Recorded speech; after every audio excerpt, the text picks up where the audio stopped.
Hello everyone, I'm Sabumukiza Florence. I'm a teacher of history in TTC survey. Now it is time to teach history in the option of social studies, student of year 3. Year 3 student, how are you? I hope you are doing well, and me also am doing well. So I want you to study our unit number 1. Unit number 1, we are going to see it, and I'm going to help you to understand it very well, where you can also revise it at any time you want it. So let's go on unit number 1, content of year 3.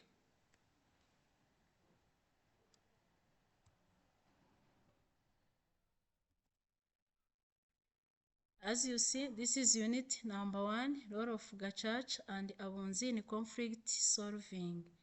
You see, unit competence is the student teacher. You are student teacher. By the end of this unit, we should be able to examine the role of Abunzi and Gacaca jurisdiction in solving conflict in Rwandan society. To mean at the end of this unit, you will know how Abunzi works, how Gacaca works in solving conflicts in our country, which is Rwanda. So with this unit, we start by seeing the structure, duty, and competence of Gacaca court. Let's first define the term Gacaca. Gacaca, it was a word which is in Kinyarwanda, and it is from our ancestor. That's why literally it means grass. This term implies that dispute could be resolved by a panel of judges made up of community elders sitting on grass under the tree. Because we have seen Gacaca, grass, then Gacaca court, elder, people sitting under the tree with the purpose of solving the problem which are in community. So how Gacaca court was organized before 1994 genocide against the Tutsi. Rwanda, in pre-1994 Rwandan judicial system, Gacaca traditional court could be used to resolve the dispute over land, cattle, marriage, loan, and property matters. The dispute was resolved by devising compensatory solution aimed at restoring societal harmony. You see, before genocide, Gacaca court have to deal with problem over land, cattle, marriage, loan, and property matters. But how Gacaca works after genocide against the Tutsi? After 1994 genocide against the Tutsi, Gacaca traditional court was renovated and designed to be a participatory and reconciliatory justice. You see, if we say participatory, to mean everyone should participate. And the purpose was to ensure reconciliation. So this was to deal with backlog of genocide cases, differ from Gacaca in pre-colonial Rwanda. This one was to deal with cases related to genocide. And because it have been seen that a large number of Rwandans had committed the crimes of genocide, that's why Rwanda have have again fought about Gacaca Court so as to give justice to a large number of people who had the genocide cases. Gacaca Court were established by Organic Law 14/2000 of 26th January 2001.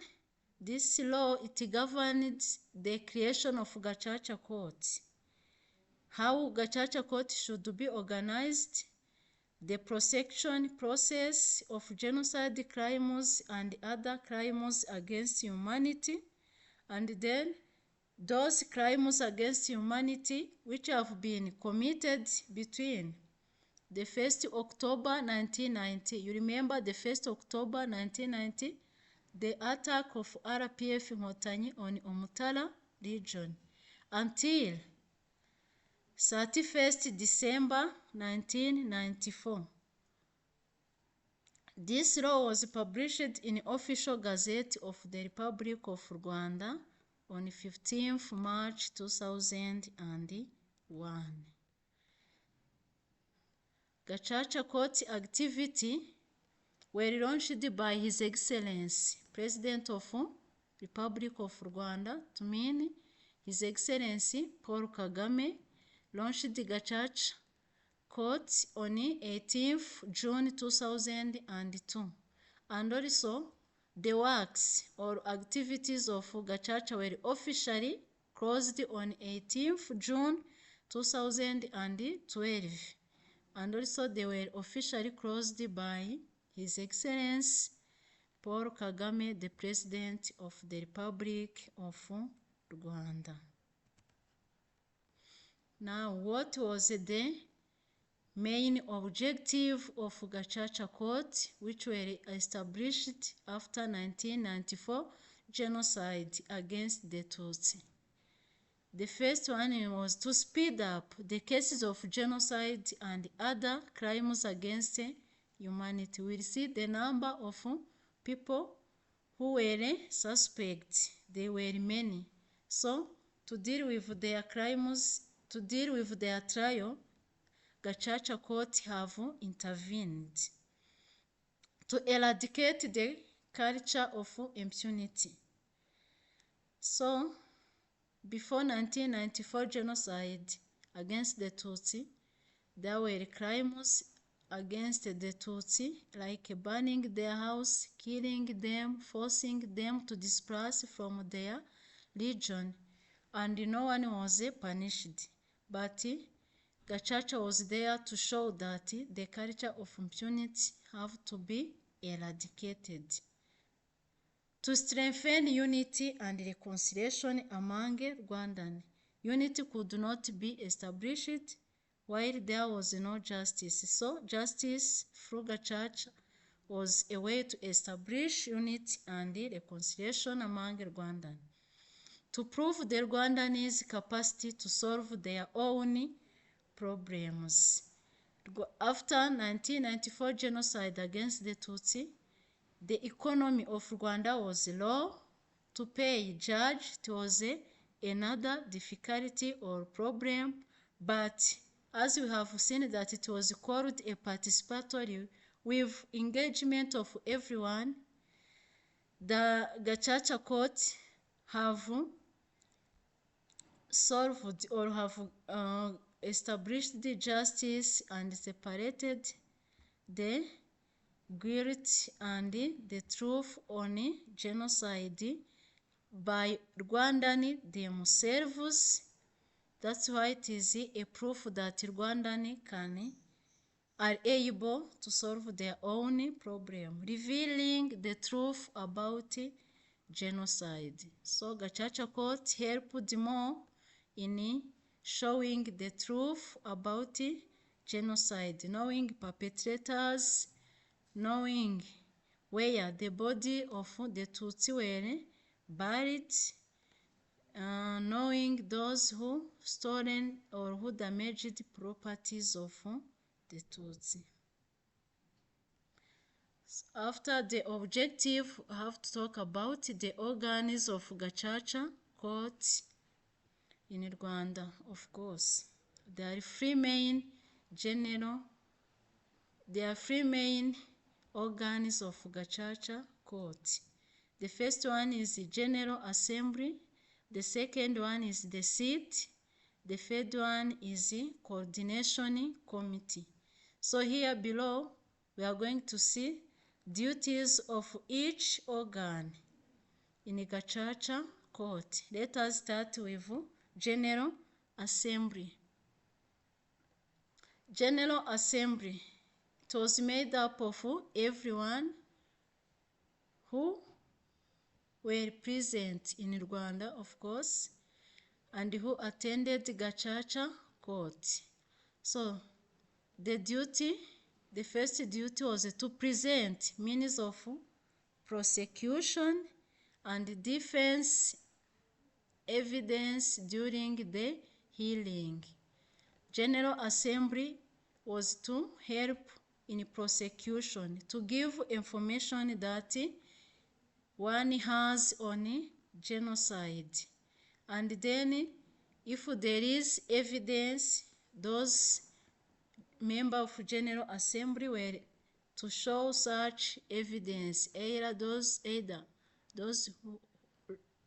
which or where the body of Tutsi were put in, or to give the testimony where there were road blockers, or those who were the perpetrators. To elect members of Gacaca court bench. Gacaca court bench, it was made of people with integrity. Then they were voted from the community itself. Then they were selected by the General Assembly, constituting necessary additional benches within the Gacaca court of the cell. The General Assembly, everyone was, if is a person with integrity, he or she was ready to be a member of Gacaca court. To elect the member of Superior Gacaca court. Superior Gacaca court, we shall see how Gacaca court operates first at cell level and then at sector level, then district. After district, we have the town, and then province and Kigali city. Those members of Gacaca court bench were elected from the General Assembly. Examine and adopt the report of activity done by a coordination committee. After a process of Gacaca court activity done day to day, the coordination committee have to read the report to the General Assembly, and the General Assembly has to adopt or to confirm that what was written is true, and those who are selected as perpetrators or those who gave testimony, those testimony have been well recorded, and then they confirm the report done by coordination committee. So after the General Assembly have to see duties of inyangamugayo judge or the seat of Gacaca court. A seat made up of the member of bench Gacaca court, known as inyangamugayo judge, were Rwandan of integrity, elected by the General Assembly of the cell. Inyangamugayo were selected from people who were living in a cell. Then we'll see the characteristic of someone to be inyangamugayo, having like 21 years old, living in the cell before 1994 genocide, so as to help as inyangamugayo. Then after duties of inyangamugayo judge, we can see the duties of coordination committee. In those duty coordination committee, before we can talk about their duty, let's see who were the member of coordination committee. Coordination committee is or was composed of the president, first vice president, and second vice president. Two secretaries, to mean a president assisted by two vice president, the first vice president, the second vice president, and then they have two secretaries. So if we say secretaries, those were chosen not only for being people with integrity, but people who are good at reading and writing Kinyarwanda.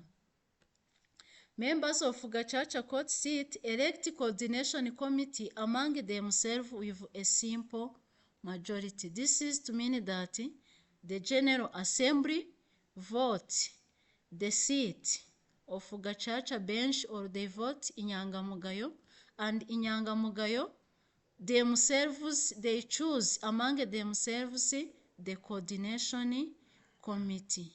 And then let's see the duties of that coordination committee of Gacaca Court.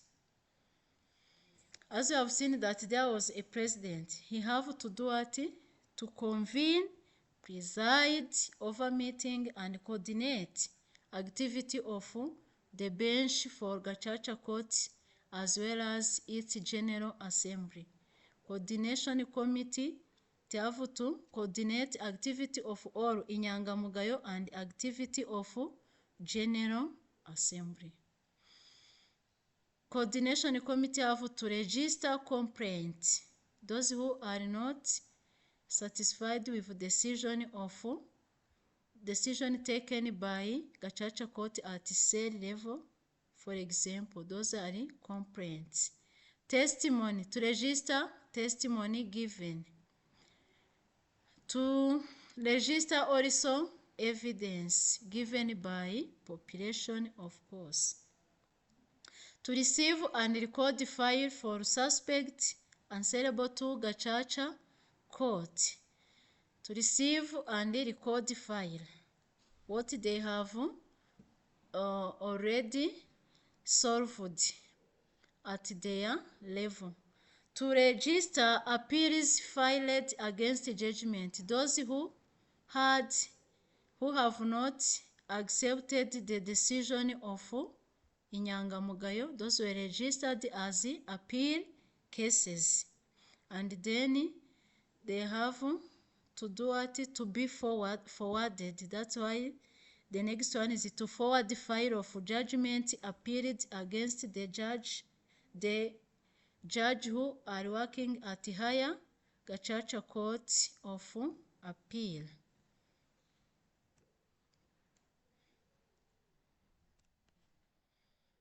Then to register appeals filed against judgment, this one have seen it.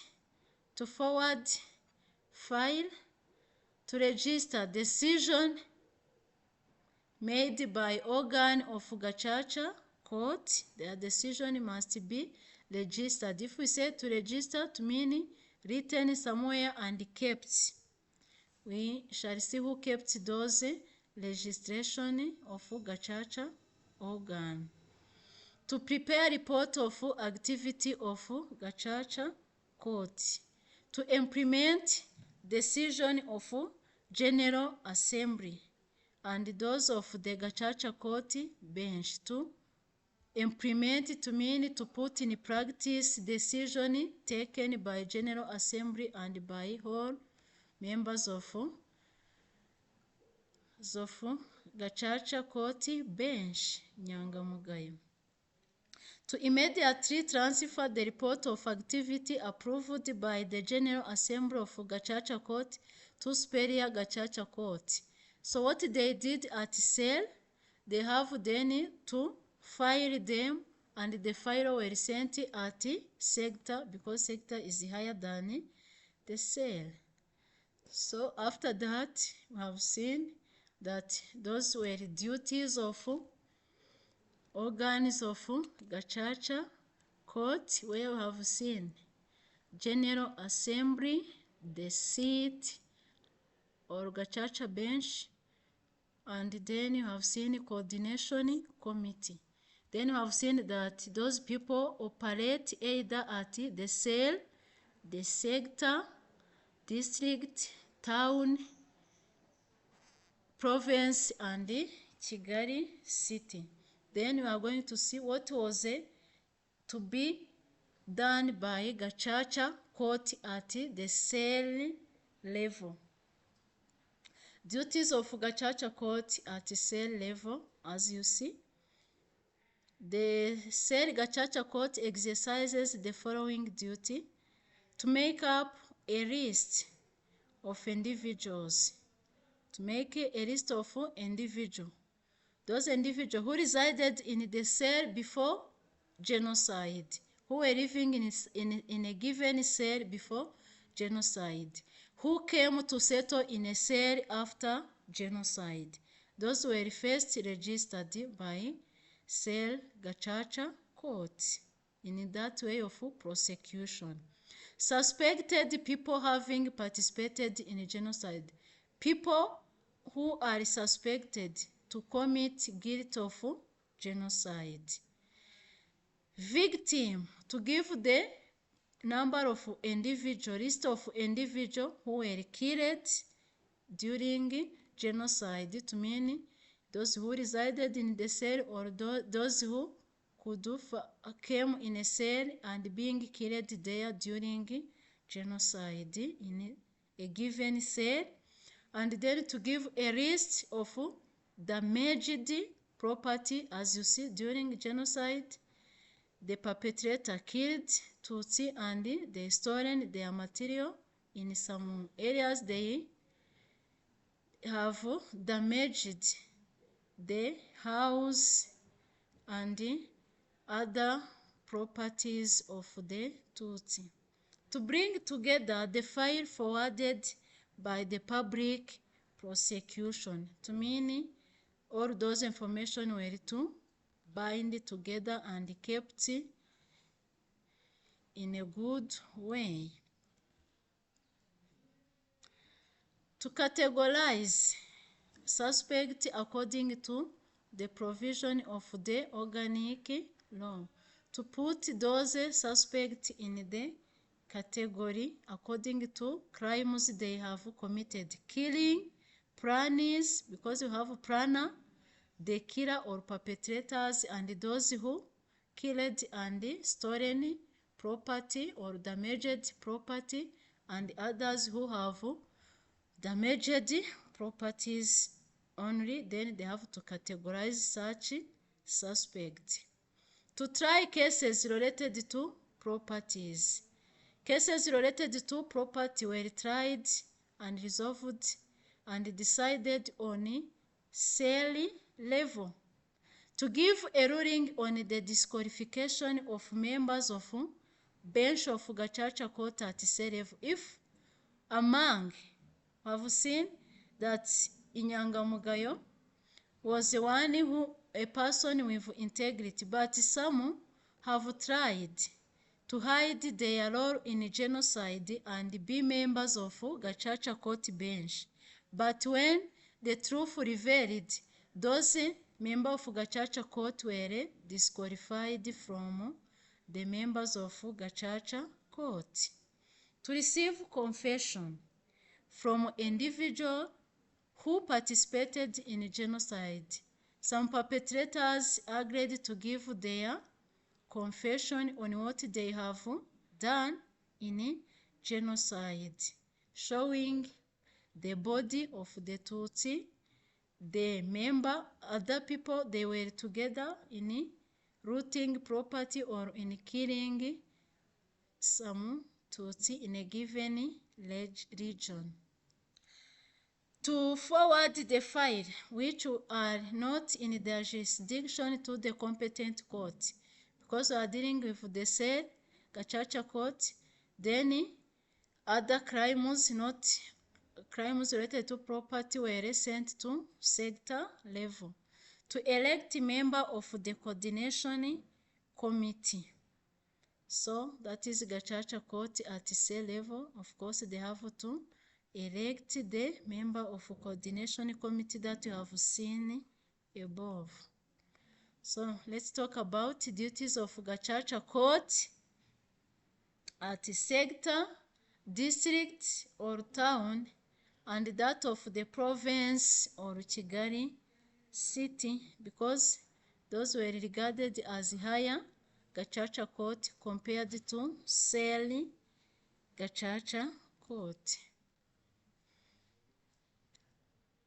Gacaca court bench of the sector, district or town, and that of the province or Kigali city has the following duties among other: making investigation, to mean prosecution process, if necessary, on testimony given, to receive testimony and then to go to verify, to receive confession from individual who participated in genocide, those perpetrators who agreed to give their testimony or their confession on what they have done in genocide against the Tutsi, to give a ruling on disqualification of member of the bench. Also, this organ, Gacaca court at sector, district, the inyangamugayo who were elected to be member of Gacaca court at sector, district, town, province or Kigali city, and during prosecution, their role in genocide was revealed if it is seen that they have participated or they have committed crimes against humanity and genocide against the Tutsi. They were disqualified from their work in the court. To try cases falling under its jurisdiction, after making sure that suspects forwarded to it have been categorized in conformity with the alleged offenses, because they have to receive the cases from cell level. Examining appeal against judgment passed by Gacaca court of the inferior level within its jurisdiction, according to where a sector is located or district, the lower Gacaca court should send there the cases that are not either appeal or those which were in category 1 and 2. Electing members of coordination committee. Coordination committee at sector level, district, town or province or Kigali city. Examining report. They have to receive report and do not hide them or keep them, but they have to do also investigation to see that the lower Gacaca court is working well. Then after seeing duties of Gacaca court at cell, sector, district, town, province and Kigali city, let us see the competence of Gacaca court. If we say competence of Gacaca court, the competence to mean what? According to laws, a cell was allowed to deal with. What was according to laws, according to the organ, the law that established Gacaca Court, what was it to be done by Gacaca Court at cell level. It is like a summary of what you have seen in duties of Gacaca Court at cell level. The cell Gacaca Court deal at first level with crimes of category 4. Category 4 was about looting or damaging properties, as you have seen. It deals also with objection filed against the sentence it has pronounced in the absence of the accused. If one is not either, one can be absent because he or she has died or fled the country, then in his absence or her absence, the file were made to that person who is accused even if he was not present. The cell Gacaca Court then categorized alleged perpetrators of genocide. You have seen that at cell level it is where they put perpetrators or the suspects in their category according to the law establishing the Gacaca Court in Rwanda. Let's continue by seeing competence of Gacaca Court at sector level. Gacaca Court of the sector deals at first level with defendant whose offense fall into the third category of and opposition made against sentence pronounced in the absence of accused people. So they have to deal with category 3, as you have seen that there were first category, second category, third category, and the fourth category. And one who is absent and he was accused, the crimes or cases that fall in third category were sentenced against the absence in at the sector level. Gacaca Court of the district or town have a competence also to deal with crimes of category 2.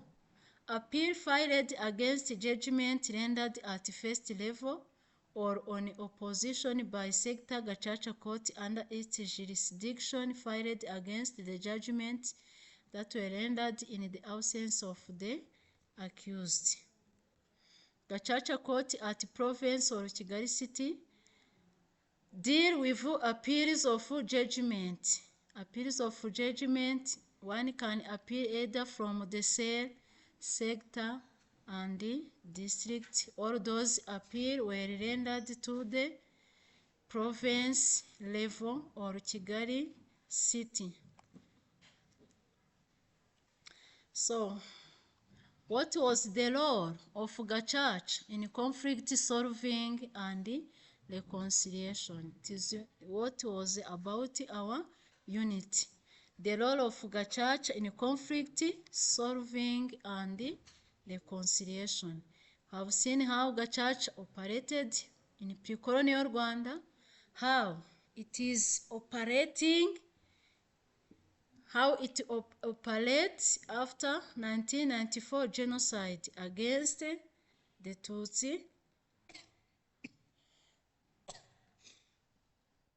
Then we are going to see its contribution in conflict solving and reconciliation in Rwandan society. First one is that Gacaca Court separated the truth from lies. Some people wanted to deny that genocide happened in Rwanda, but Gacaca Court shows the truth. And then it have also revealed the circumstance of death of the victim. because I've seen that some perpetrators agreed to give their confession. They have revealed how people were killed, where their body were put, and in which situation they met those victims, to mean the Tutsi who were killed. And then, as they give confession, and then as the body were, as the where body were put was known, then Gacaca court help in burying those body of the victim of genocide to be buried with dignity, because with confession somebody were put in latrine, others were put in area nearby the road where there were road blockers. The Gacaca process reduced the frustration of survivor regarding the unknown fate of their loved ones, because they knew circumstance of the death of their family members and atrocity they faced. Gacaca court reduced the degree of suspicion because innocent people were known and the guilty people were known thanks to Gacaca court. Gacaca process prevented the generalization of guilt by distinguishing innocent and the guilty. So the guilt is personal, not family. So the one who committed genocide crimes were punished and their descendant or family relative stay innocent or stay considered as innocent, then to distinguish innocent from guilt. Then Gacaca court revealed the truth about it helped in revelation of the truth about role of perpetrator in massacre, and then it was a room for one to ask genuine repentance to the survivor, because the perpetrator have fear to face the survivor, but the Gacaca court opened the room because perpetrator can give their confession and ask genuine repentance or pardon by facing the survivor in face-to-face meeting. It is also Gacaca court help in as a way of requesting forgiveness. Those are the perpetrator to request forgiveness, and then this also those who ask forgiveness and give their confession, Gacaca court also offer to them the reduction of their sentence. Sentence to mean the period of imprisonment, if we say sentence, we are saying about the punishment taken after analyzing what one have done, the guilt one have committed. Sentence is the decision or the punishment. And also Gacaca court help in investigation, and then the confession of the detainee were recorded. If we say detainee, those are prisoners, and also those who gave their confession clearly and voluntarily their sentence were reduced as it was suggested by the law. Also, Gacaca court help in repayment of what one have damaged during genocide, and the payment or reimbursement of the damaged property was also a way of reconciliation. One pay and feel free of the guilt, and the one who lost property can find the way of payment and feel that the people who pays are good and wanted to build a good society. Rwandans have understood that the destruction of property is a punishable crime, because Gacaca court didn't deal only with the perpetrator who killed the Tutsi, but it punished those who damage or destroy properties of the Tutsi during 1994 genocide against the Tutsi. And then have seen in the objective, Gacaca court helped in showing the foreigners how Rwandans are able to find solution to their national problem. So as Rwandan, as the problem left by genocide, like to give justice to the survivor, was done in a good way, so Rwandans are able to solve any problem that they can face in their life. The fight against impunity and the acceleration of trial as well. Also, it was the objective which was achieved.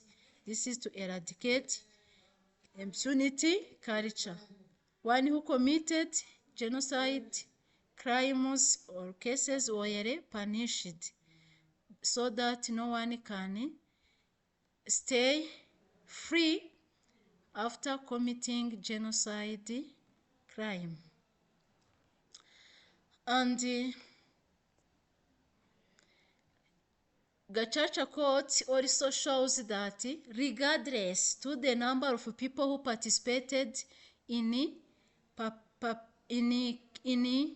killing or destruction, even if they were many, they were punished.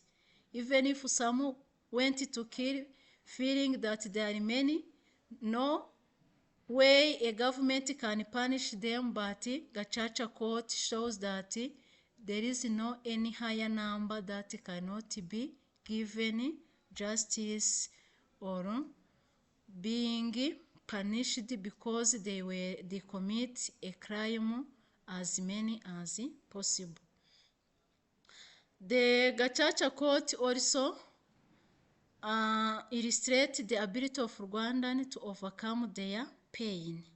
The pain of Rwandans is what? There was a matter of discrimination, the matter of killing the Tutsi, the matter of denying genocide, but Gacaca court helped to solve such problem, because the Rwandans only felt the pain left by genocide against the Tutsi. Also, Gacaca court have seen that it allows the prisoner to meet face to face with the genocide survivor in open and direct dialogue, which was impossible to how the killer of a member of the relative of a survivor could try or could face a survivor from the family he or she has killed. But Gacaca court gives such opportunity. That's why prisoners, after finishing their punishment, are allowed to join the society and rebuild again Rwanda our nation. And then Gacaca Court also have done a great job, and it is recorded according to statistics that 1,958,634 cases of genocide were resolved within a short period of time. As we have seen that Gacaca Court were launched in 2002 and officially closed their activity in 2012, a period of only 10 years. You see, 1,958,634 cases were resolved. That is a great job done by Rwandan themselves so as to build unity and reconciliation after 1994 genocide against the Tutsi. So we have seen those achievements of Gacaca, but in accomplishment of those activity of Gacaca, there were some problem. The first one is that some people move from province where they were known so as to go to hide themselves to other province. You remember the duty of Gacaca Court at cell to make a list of people who reside in a cell before genocide. Then, as Gacaca Court were to start their activity, some people, some perpetrators, some suspects used to flee and go to hide in an area where they are not known. Refugees who fled Gacaca Court. If we say refugee, those who went outside of Rwanda in foreign countries, fearing to be sentenced by Gacaca Court. That one is a problem because if a suspect or a perpetrator is still free, that is impunity culture, and that one should continue to spread genocide ideology or genocide denial. Partial confession. We have seen that some perpetrator gave their confession. Some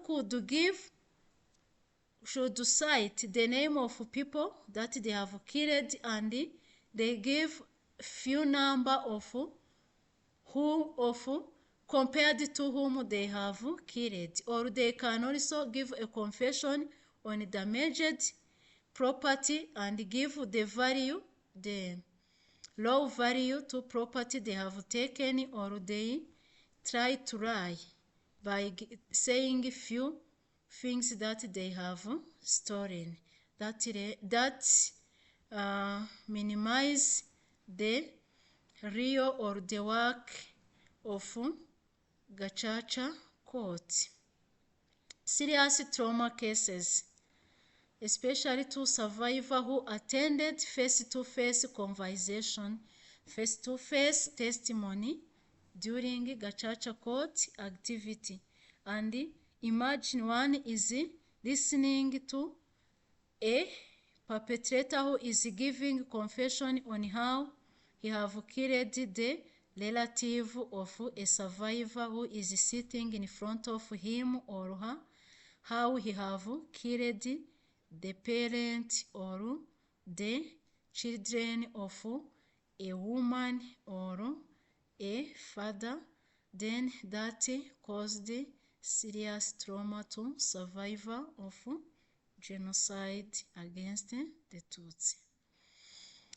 Neglect of capacity of inyangamugayo. We have seen inyangamugayo were voted from General Assembly. They were voted because of their integrity. Only being a good person characterized by doing good or right things. Then those who those perpetrators, some of them were educated and then refused to be judged by those inyangamugayo, saying that they don't have higher education in laws. But then we will see the solution. Inyangamugayo were trained about laws. And the other problem is the persistence of genocide ideology, because Gacaca court was there so as to establish unity and reconciliation. But if genocide ideology persists, to mean there is existence of discrimination, division that may hinder the unity and reconciliation which were aimed by Gacaca court. Killing and intimidation of survivor of genocide, witnesses and inyangamugayo judge in some area of country. So some survivor of genocide receive some small written paper saying that if they give the truth on perpetrators that they have seen, they could be killed. That was a kind of intimidation. And some inyangamugayo who were voted, their family member asked them to do not reveal the truth on what they have seen by terrorizing them that they could be killed. That one is intimidation, but some survivors were killed so as to do not give their witness on genocide against the Tutsi, because some of the survivors of genocide have faced perpetrator, or perpetrator have tried to kill someone, but thanks to God, one survive having what? Physical harms, physical mutilation. Then that one who have seen the perpetrator could give witness on the perpetrator in a region. Then some survivor of genocide were killed. Destruction or damaging of equipment used in data collection. We have seen coordination committee made of president, 2 vice president, and 2 secretary. Those one could agree to receive corruption. And then what they have written, we have seen that they have to read to the General Assembly, and the General Assembly is the one to agree or to accept the report. And as the report is accepted by the General Assembly, some of the coordination committee received corruption and wanted to change the cases where one is found. One can be accused to kill, to damage property, and member of coordination committee go aside and change those information. But fortunately, because it was done publicly, if one was given low punishment, it was a sin. Because if one was to be punished for 30 years and he's being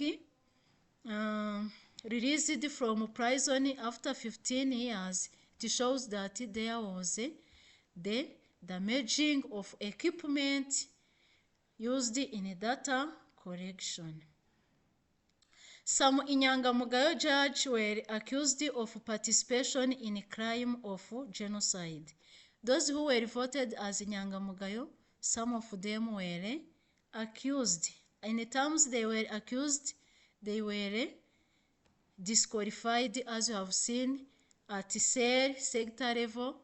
The coordination committee has such competence to disqualify a member who is among the suspects. Leaders accused of genocide, local leaders, a leader of a cell, a leader of a sector, a leader of a district should be accused. If he is accused also, he was to be disqualified from his post. Refusal to testify. Some have seen.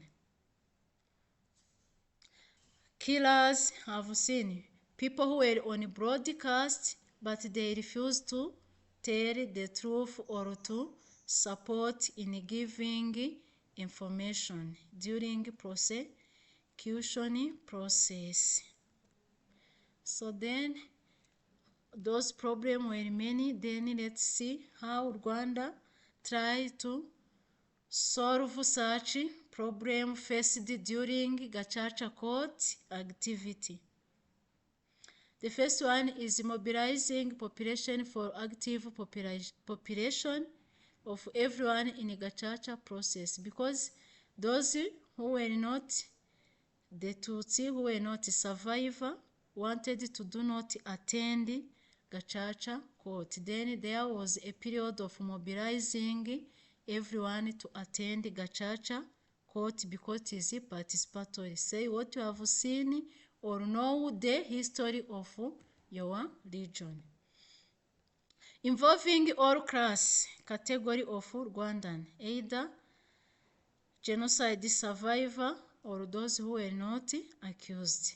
Continue sensitizing genocide suspect about the procedure of confession, guilty plea, repentance, and apology. There was a long period of teaching suspect to give their confession.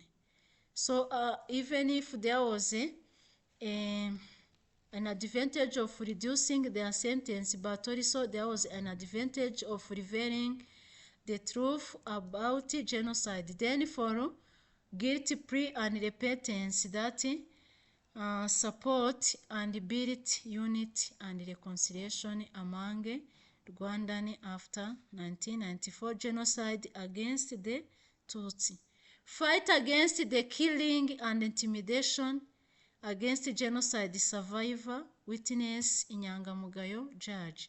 Here, the one who is feeling or who is seeing that people are starting to intimidate him or her, there was a way of changing where to live. You can go to live in other region and come on the day of Gacaca court, and also government of Rwanda try to sustain security so that one can live in his country without being intimidated or being killed while he was survived the genocide. Another solution, setting up security measure of keeping recorded data during Gacaca court so as to do not change them. And now it was the work of CNLG, then now it is in hands of Mini Ubumwe, which is to record and to save those equipment so as to be kept for a long time. During Gacaca court, local government institutions should take care of traumatized individuals. Traumatized people were cared. They have trained people to care people who face trauma during Gacaca process. Building capacity of inyangamugayo judge by offering to them a number of training. I can say thank you for today's lesson about Gacaca court and its role in conflict resolution. Thank you.